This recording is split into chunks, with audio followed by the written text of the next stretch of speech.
راسرناس اسد خان چې د تعارف محتاج نه دی، د هر ځای چې کوم دی یو لوی نوم لري، یو لوی شخصیاتو سره چې کوم دی سماجي تعلق هم ډېر لري. دا هول د خپل پروګرام کې ستړي مشي هرکلی ویم. زه تاسو ټولو ته او ستا شکریا ادا کوم چې تاسو موږ له دې پروګرام کې ځای راکړ، او بل موږ ټولو ملګرو ته او ټول قوموالو ته بلکې ټولو پښتنو مسلمانانو ته د ټولو د زړه د کومې نه سلام او د امن زیری ورکوم. زما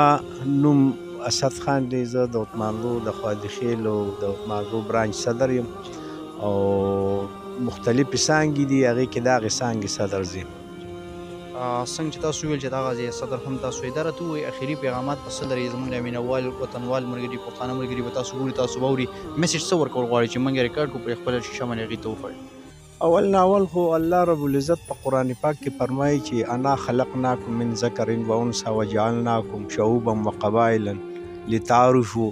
ان اکرمکم عند الله اتقاکم.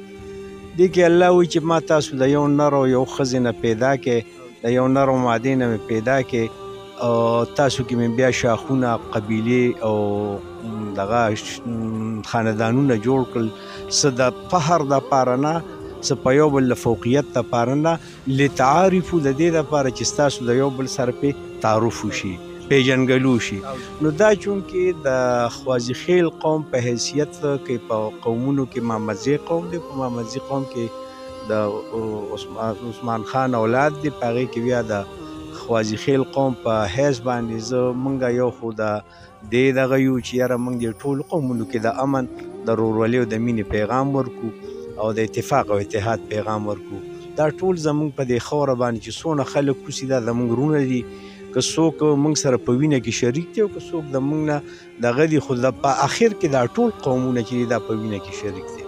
نو چونکې د یو آدم او د یو دغه اولاد دی، حبیبي هوا اولاد دی، نو د دې دپاره زموږ میشن دا دی چې موږ په خپلو کې هم اتفاق او اتحاد وکړو او په نورو قومونو کې هم د مینې او د ورورولۍ او دا پیغام ورکړو.